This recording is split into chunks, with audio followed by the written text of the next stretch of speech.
5000 वर्ष कलियुगाचे लोटलेत. या कलियुगाला आयुष्य जसं माणसाला 100 वर्षाचं आहे ना, तसं कलियुगाला 4,32,000 वर्ष जगणार आहे. कोण? गोविंद महाराज नाही. हे कलियुग, हे युग 4,32,000 पैकी आता झालेत किती? फक्त 5. त्यापैकी युग 28वं. 71 चतुर्युग असतात, त्याच्यापैकी 28वं युग सुरू आहे. आणि या 28व्या युगात आपण आहोत. त्याला 20वे शतक असं म्हणतात आपल्या कॅलेंडरच्या गणनेनुसार. आणि आज इथं आपण राधाराणीचं नाव घेतलं, कृष्ण परमात्म्याचं नाव घेतलं. इथं मंडपात, इथून वृंदावन लय लांब, 2000-1500 किलोमीटरच्या जवळजवळ असेल. आमच्या परळीहूनच 1800 किलोमीटर आहे. इतक्या लांब वृंदावन आहे. पण आज इथं वृंदावनाचं नाव घेतलं, देवाचं नाव घेतलं तर मनाला आनंद वाटतो. तिथं गेल्यावर किती असेल? तिथं गेल्यावर असं म्हणतात बघा, मी मगाशी वाक्य सांगून गेलो, जोपर्यंत माणसं जिवंत आहे तोपर्यंत तीर्थक्षेत्र करावं. त्यापैकी प्रामुख्यानं 1 नंबरला कलियुगात पंढरपूर. कारण पंढरपुरामध्ये तो जगाचा मालक तोच आहे वृंदावनचा. पण तो जगाचा मालक इथं येऊन तुमच्या आमच्या करता बसलाय. गवळणीचं गोपिकेचं प्रेम सोडलं आणि वारकऱ्याच्या प्रेमासाठी इथं आला तो.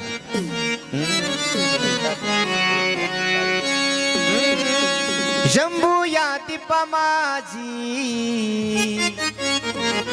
एक पंढरपूर गाव,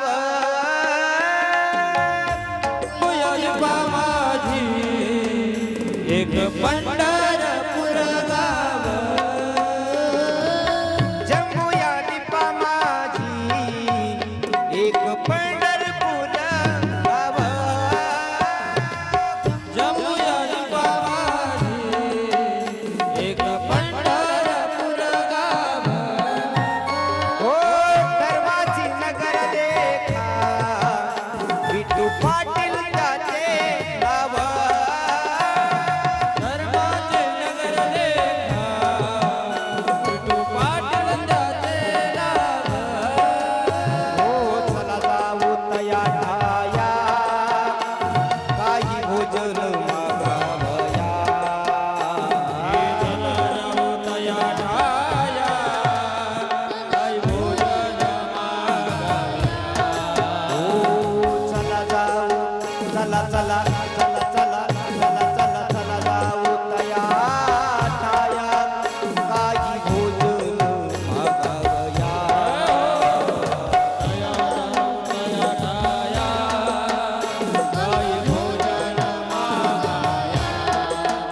हो विठोबाचा धर्म जागो, त्याची चरवीला चालतो. विठोबाचा धर्म जागो, हे विठोबाचा धर्म जागो, त्याची चरवीला चालतो. विठोबाचा धर्म जागो, त्याची चरवीला चालतो. तोच कृष्ण परमात्मा आहे. पण तो कृष्ण परमात्मा कलियुगामध्ये, द्वापार युगातला कन्हैया, द्वापार युगातला कृष्ण, तो गोपिकेंचं प्रेम, गवळणीचं प्रेम, आई वडिलाचं प्रेम, नंद यशोदेचं प्रेम, वसुदेव देवकीचं प्रेम सोडून, राजपणा सोडून, गड्यांनो राजा किरे झाला, कृष्ण सिंहासनी बैसला, द्वारकेतलं राज्य सोडून आज 28 युग झालं विटेवरती उभा टाकले. म्हणून अगोदर आपल्या जवळचा मालक कोणता? पंढरपूरचा. नंतर 2 नंबरला ज्याला खरंच देव पाहायचा आहे, पंढरपूर तर आहेच. पंढरपूर शेतक इतकं महान आहे की साधुसंत महात्म्यानं जेवढं काशीला जाण्यामध्ये, जेवढं अयोध्येला जाण्यामध्ये, काशीच्या 1000 प्रदक्षिणा, अयोध्येच्या 1000 प्रदक्षिणा करण्यात जितकं पुण्य आहे, तितकं पुण्य निस्त पंढरपुरात पाऊल टाकला की मिळते. प्रमाण आहे. साधुसंत महात्म्यानं लिहून ठेवलेले आहेत. आणि एवढंच नाही तर पांडुरंग परमात्म्याच्या पंढरीत माणूस गेला की त्या पंढरपुरातले दगड सुद्धा कृष्ण परमात्म्याच्या रूपान म्हणजे पांडुरंगाच्या रूपाने तेथील पाषाण देव समजावे. दगड एकट्या चंद्रभागा मैयाला डोळ्यानं पाहिलं, डोळ्यानं निसतं. आंघोळ केल्यावर तर पुण्याचं आहे याच्यात संशय नाही, निसतं डोळ्यानं पाहिली. तर संत म्हणतात सगळीच तीर्थी घडती एक वेळा आणि चंद्रभागा डोळा देखली. निसतं डोळ्यानं पाहिलं, आंघोळ केल्यावर पुण्य. अहो सगळे तीर्थ म्हणजे किती आहे जगात? जगात 360 तीर्थ आहेत आपल्या जगात. आता हे बारके भरपूर आहेत बरं का, आता त्याचे काही सांगत नाही. पण प्रामुख्यानं जिथं गेल्यावर माणसाला पुण्य मिळेल असं जगामध्ये 360 तीर्थ आहेत. नामदेव रायाचं प्रमाण आहे, नामदेव महाराज म्हणतात 360 तीर्थ आहेत. ते 360 तीर्थ करायला माणसाला आयुष्य खर्च करावं लागेल. बरं काही काही तीर्थक्षेत्राला गेलेली माणसं वापस आलीच नाहीत. काही काही तीर्थयात्रेला गेले, तीर्थक्षेत्र करायला गेले, बद्रीनाथ केदारनाथला गेली काही माणसं 2-3 वर्षापूर्वी गेली होते बघा, आणि परत काही आलेच नाहीत. त्याच्यात परळीचे बी होते म्हणून मला माहिती आहे, आले नाही परत. म्हणजे हे 360 तीर्थ करायला माणसाला किती दिवस लागल, किती वर्ष लागल आणि किती पैसा लागल सांगता येणार नाही. पण तेवढे 360 तीर्थ निष्ठ पंढरपूरच्या पांडुरंगाच्या मंदिराची भिंत पाहिली, पांडुरंग परमात्म्याच्या पाठीमागलची भिंत पाहिली ना तर 360 तीर्थ घडतात. नामदेवरायचं प्रमाण आहे. पाहता राऊळाची पाट तीर्थे घडली 360. निस्ती राऊळाची पाट पाहिली. आता काही माणसाला वरी बघून चालायची सवय लागली. कुठं बघून? खाली कोणी बघच नाही सध्या. पण माणसाला मोठं व्हायचं असेल तर वर बघून नाही जमत, त्यानं खाली बघूनच चाललं पाहिजे. माणूस कितीही मोठा झाला तरी त्याचे पाय मात्र जमिनीवरच लाभावे. एक वाक्य सांगतो ऐका. स्वर्गीय लोकनेते गोपीनाथराव मुंडे साहेब इतके मोठे झाले, इतके मोठे झाले, आकाशा एवढे झाले, पण मोठं होण्याचं कारण त्यांचे पाय फक्त जमिनीवरच होते म्हणून ते मोठे झाले. ज्यांना ज्यांना मोठं व्हायचं आहे त्यांनी आपले पाय जमिनीवरून कधी उचलू नये. पाय जर जमिनीवरून उचलले ना तर माणसाला वर पाय उचलल्या माणसाला कधी लोक वर घेऊन जातील आणि कधी कुठं नेऊन सोडतील सांगता येत. म्हणून पाय जमिनीत असा. तर काही माणसाला वरी बघायची सवय, त्याच्याकरताही संतांनी प्रमाण सांगितलंय.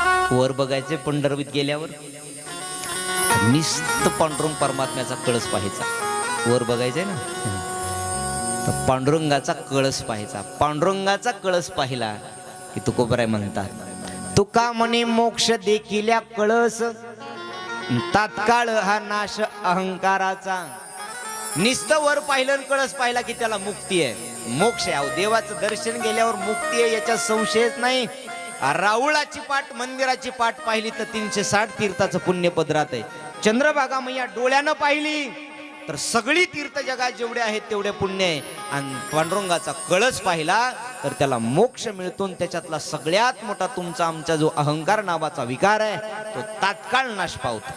आणि एकदा का अहंकार माणसाच्या मनातून निघून गेला, अहंकार गेला आणि तुका म्हणे देव झाला. अहंकार गेला रे गेला की देव होतो माणूस. आणि हाच अहंकार आला, अहंकार आला आणि तुका म्हणे वाया गेला. अहंकार आला की माणूस वाया जातो, अहंकार गेला की माणूस देव होतो.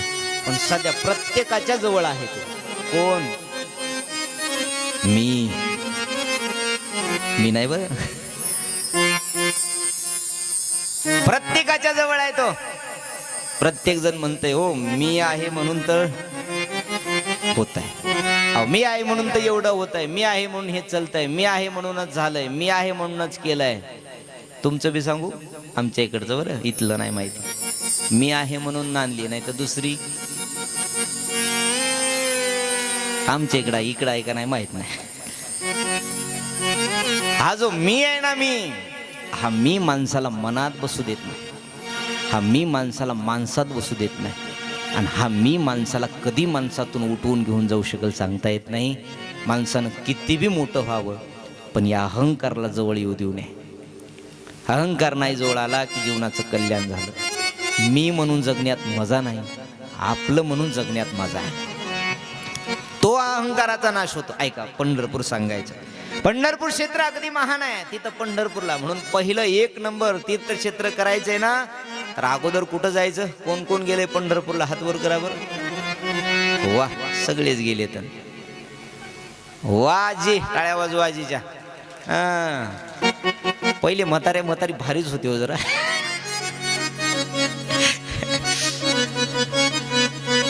25 वाऱ्या केल्यात आजीनं, 25.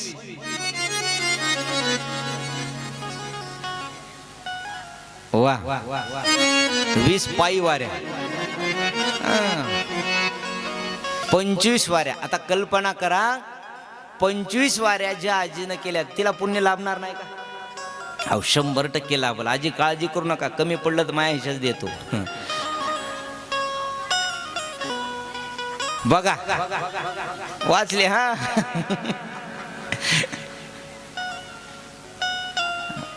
तेच पुण्य आहे.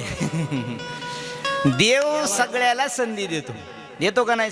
सगळ्याला संधी देतो. माणसं म्हणतात महाराज खरंच वाचलो बरं का, देतो. देवाचा काहीतरी उपकार आहे. काही माणसं निस्ती ठेस लागली मेलेत, ठेस लागून. आणि काही झिपिकाली गेले तरी मेले नाही.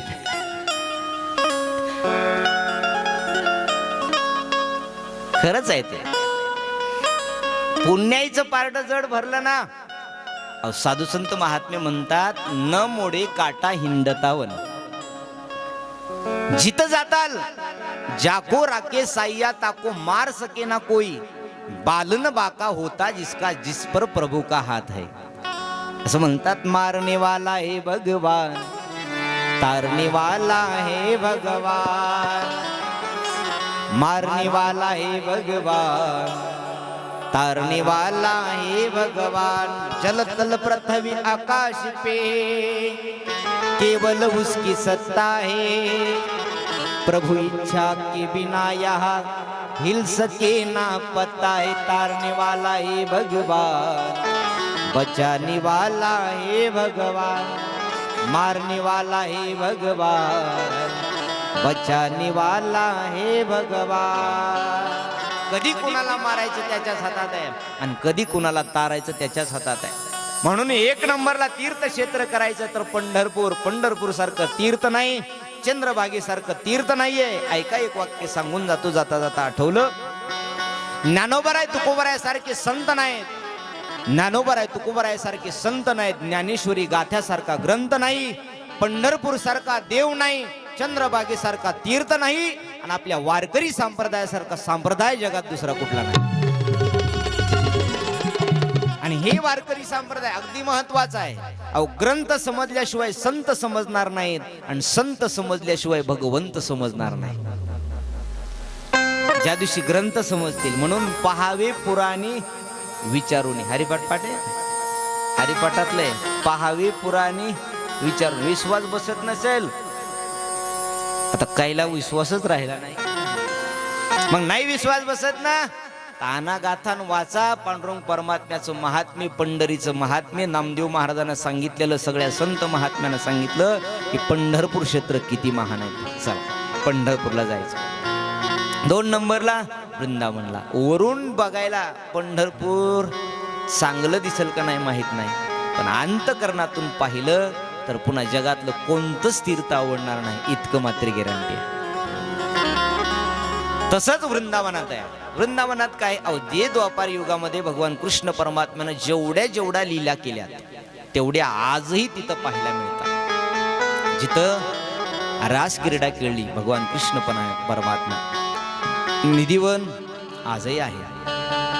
5000 वर्ष त्याच्या अगोदर कधी होती कृष्ण परमात्मा. निधिवन आजही आहे. जो गिरिराजी गोवर्धन पर्वत उचलला, तो गोवर्धन आजही आपल्याला पाहायला मिळतो. ज्या यमुना मैयाच्या किनारी भगवान कृष्ण परमात्म्यानं खेळ खेळले, ज्या कदंबाच्या झाडावर चेंडू अडकला, तो कदंबाचा वृक्ष आज सुद्धा आहे. ज्या कदंबाच्या झाडावरती वस्त्रहरण केलं भगवान कृष्ण परमात्म्यानं गोपिकेंचं, ते वस्त्रहरण केलेलं झाड आज सुद्धा आहे. आज एवढ्या वर्ष झाली. ज्या गोपिकेंना भगवान कृष्ण परमात्म्याला पती आम्हाला मिळावा, तोच कान्हा पती म्हणून मिळावा, याच्याकरता कात्यायनी व्रत केलं. एक रीतीची देवी केली होती, तिला कात्यायनी देवी असं म्हणतात. त्या देवीचं मंदिर आजही पाहायला मिळत.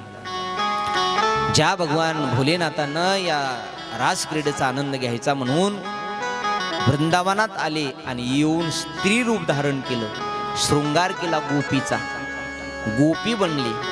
त्या गोपिकेश्वराचं मंदिर भोलेनाथांचं आजही आहे. जगाच्या पाठीवर भोलेनाथांचं स्त्री रूपात, अर्ध स्त्री आहे अर्धे पुरुष आहेत असं मंदिर एखाद्या ठिकाणी असेल, अर्ध नारी नटेश्वर असं त्याला म्हणतात. पण जगाच्या पाठीवर म्हणतोय मी, भोलेनाथाचं स्त्री रूपातलं मंदिर फक्त एकाच ठिकाणी, त्याला वृंदावन म्हणतात, त्याला गोपिकेश्वर भगवान म्हणतात. आजही आहे. ज्या ठिकाणी ब्रह्मदेव आले होते तिथं ब्रह्मकमळ ब्रह्मकुंड आजही आहे.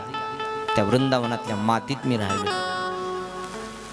आज सुद्धा भगवान कृष्ण परमात्मा तिथं आहे का नाही हे पाहायचं असेल तर तिथल्या सगळ्या गोष्टीहून ऐकतोय जेवढं भागवतात तेवढ्या गोष्टी डोळ्यानं पाहायला मिळतात. कानानं ऐकलेलं कधी कधी खरं होतं का नाही माणसाला विश्वास नसते, पण डोळ्यानं पाहितलेला विश्वास आहे. पाहिलंय आहे की नाही आपण, वा पाहावं माणसाने वृंदावन. त्या वृंदावनात आलात असं म्हणतात. जरा चल के देखो वृंदावन, जरा चल के देखो वृंदावन, शाम बंसी बजाता मिलेगा. जरा चल के देखो वृंदावन, शाम बंसी बजा के मिलेगा. देखो चल के वृंदावन, श्याम बंसी बजाता मिलेगा. वो शाम बंसी बजाता मिलेगा, शाम गैया चराता मिलेगा. श्याम बंसी बजाता मिलेगा, श्याम गैया चराता मिलेगा. वो जरा चल के देखो वृंदावन, शाम बंसी बजाता मिलेगा. चल के देखो वृंदावन, शाम बंसी बजाता मिलेगा. श्याम बंसी बजाता मिलेगा, श्याम बंसी बजाता मिलेगा. त्या वृंदावनात नारद महर्षी, वृंदावनाचं सांगत गेलो तो 2 तास इथंच जातील. 4 वाजले, 4 वाजून 12 मिनिटं झाली. आणि कधीची वेळ होती 1 ते 4. चला अगदी 2-5 मिनिटात थांबतो. जास्त वेळ तुमचा घेतला तर उद्या यायच्यात नाव कुठेला कुणाला सांगा. भगवान कृष्ण परमात्म्याच्या या वृंदावनात नारद महर्षी येत आहेत, बाकी बिहारीचं दर्शन करतायत. आणि बाकी बिहारीचं दर्शन केल्यावर मनाला समाधान लाभलं. तिथून परत नारद महर्षीला वाटलं आपण वैकुंठाला निघून जाऊ. आता मन समाधान झालं, आता नको थांबायला. एखादा भाव, एखादी कथा माणसाला आवडली, माणसाचं पोट जेवणानं भरल का नाही सांगता येत नाही, पण भजन केलं आणि कथा आवडली की माणसाचं पोट भरतं, अंतकरणातून आवडायला. एकाच भजनात नाचली की पोट भरतं. जास्त आहे काही काय थोडंच असतं. जशी मिठाची गरज थोडीच असते ना, मिठाची गरज थोडीच असते, तसं भजनाची गरज थोडीच आहे. फक्त ती माणसाला गरजेवर वेळेवर जिथं लागल तिथं घेता यावी, त्याचं जीवन सुंदर होतं. घेता यावी. जसं मीठ लागल तितकंच माणूस घेतो का नाही, भाजीला टाकताना मापानच टाकतो, तसं भजन मापानच करा. जर भजन नसल तर जसं आळणी स्वयंपाक माणसाला खाऊ वाटत नाही, तसं जीवन आळणी होतं बरं. आणि या जीवनाला रंगरंगोटी करायची आहे, या जीवनात गोडवा घ्यायचा आहे. मिठाचं नाव दुसरं काय, आमच्या इकडं गोड म्हणते, इकडं ते तर खरट आहे की, पण म्हणताना काय म्हणते, गोड द्यायचं का. तुमच्या इकडे काय म्हणते, गोडच म्हणतात का नाही म्हणतात का, पण ऐकलं तर असेल ना म्हणतात, आहे की नाही. मीठ खारट आहे पण त्याला गोड द्या म्हणते, आहे ना, गोड द्या. तसं जीवन आहे. जीवनामध्ये भगवंताचं भजन असलं की जीवन गोड होतं. नारद महर्षींना दर्शन केलं, परत जावं वाटलं. आता बस पोट भरलंय, तेवढ्यामध्ये आवाज आला, भो भो साधुशनम तिष्ठ मच्चिंतामपि नाशया दर्शनम तव लोकस्य सर्वता गहरम परम.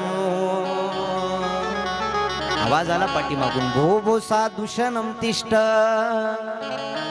मच्चिंतामपि नाशय दर्शनम तव लोकस्य सर्वता गहरम परम. हे साधू काही क्षणभरती थांबा, माझ्या दुःखाचं संकटाचं निवारण करा. आवाज आला, पाठीमागं वळून पाहिलं तर एक स्त्रीनं आवाज दिला. दोन वृद्ध पुरुष मांडीवर मूर्छित अवस्थेत पडलेले आहेत आणि मूर्छित अवस्थेले पडलेले वृद्ध पुरुष असताना अनेक स्त्रिया त्यांची सेवा करताय, वारा घालताय आणि तरी ती रडते. मांडीवर पडलेले दोन म्हातारे पुरुष कोण आहे म्हणून नारद महर्षीनं पाठीमागं वळून पाहिलं आणि ती सांगत होती.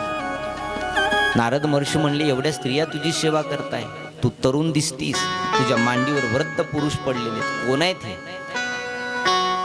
तिनं सांगितलं, माझं नाव भक्ती आहे.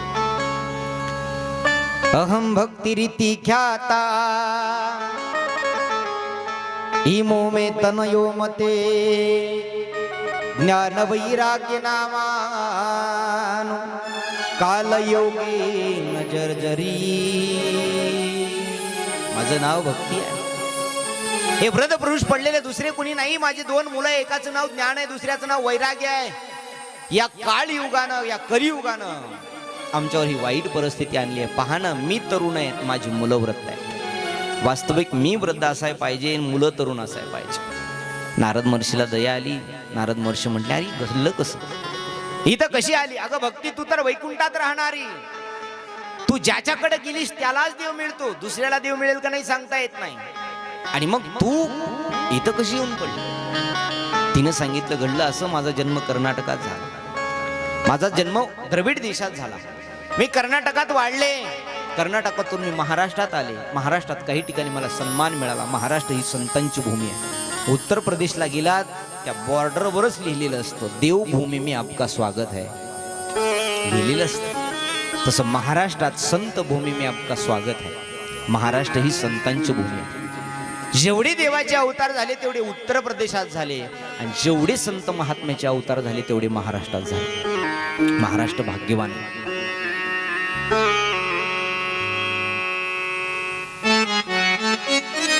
महाराष्ट्रात आले, मला सन्मान मिळाला. दोन मुलं झाली मला, एकाचं नाव ज्ञान, दुसऱ्याचं नाव वैराग्य. ज्ञानाच्या रूपात ज्ञानोबरायाचा जन्म झालाय, वैराग्याच्या रूपात देहूच्या तुकोबरायाचा जन्म झाला. दोन मुलं झाली मला. तिथून मी गुजरातला गेले. गुजरातात मला थोडीशी काळ गणना लागली आणि आम्ही तिघही वृद्ध झालो. तिथं कुणी देवाची भक्ती करीना, ज्ञानाला कुणी आपलंसं करीना, वैराग्याला कुणी आपलंसं करीना. आणि म्हातारे झालं कसं तरी करत आम्ही वृंदावनात आलो. जसं वृंदावनात आलो, धन्य वृंदावनम ते, वृंदावन धन्य. या वृंदावनात आल्याबरोबर नवनैव स्वरूपिणी वृंदावनात आले की मला नवनवीन स्वरूप, तरुण अवस्था प्राप्त झाली. यमुना मैयाचं स्नान केलं, बाकी बेऱ्याचं दर्शन केलं, मी तर तरुण झाले महाराज, पण माझी मुलं मात्र वृद्ध राहिले. नारद महर्षीनं पाहिलं अंतर्ज्ञानानं आणि नारद महर्षी भक्ती मातेला सांगतायत, भक्ती, या वृंदावनात भक्ती ही नाचते. राधाराणीच्या रूपानं 24 तास इथं भक्ती नाचते. मग इथं तुला आल्यावर वृद्ध अवस्था प्राप्त तरी कशी होणार, तू तरुणच होशील.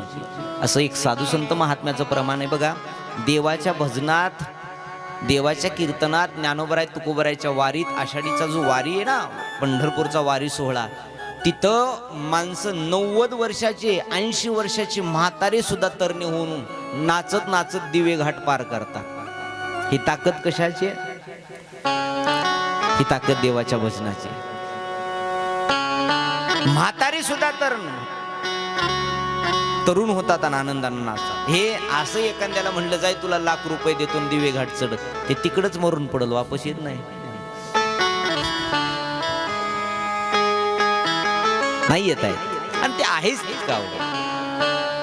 पण ज्ञानोबराय तुकोबरायच्या भजनात नाचत नाचत ज्ञानोबा तुकाराम, ज्ञानोबा तुकाराम एवढंच नाही, ज्ञानोबा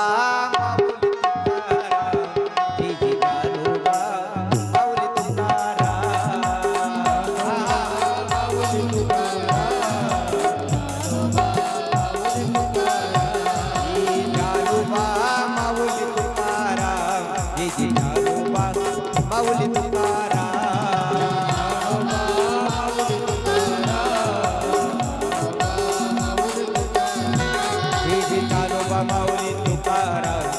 ज्ञानोबा माऊली तुकाराम म्हणा सर्वजण हा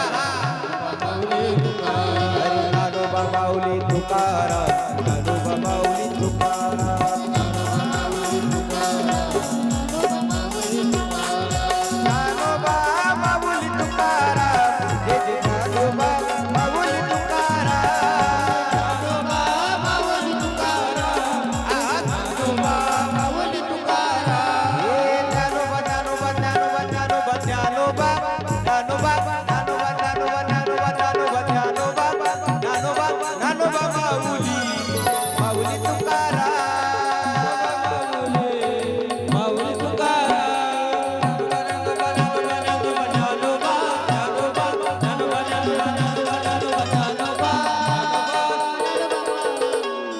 माऊली तुकाराम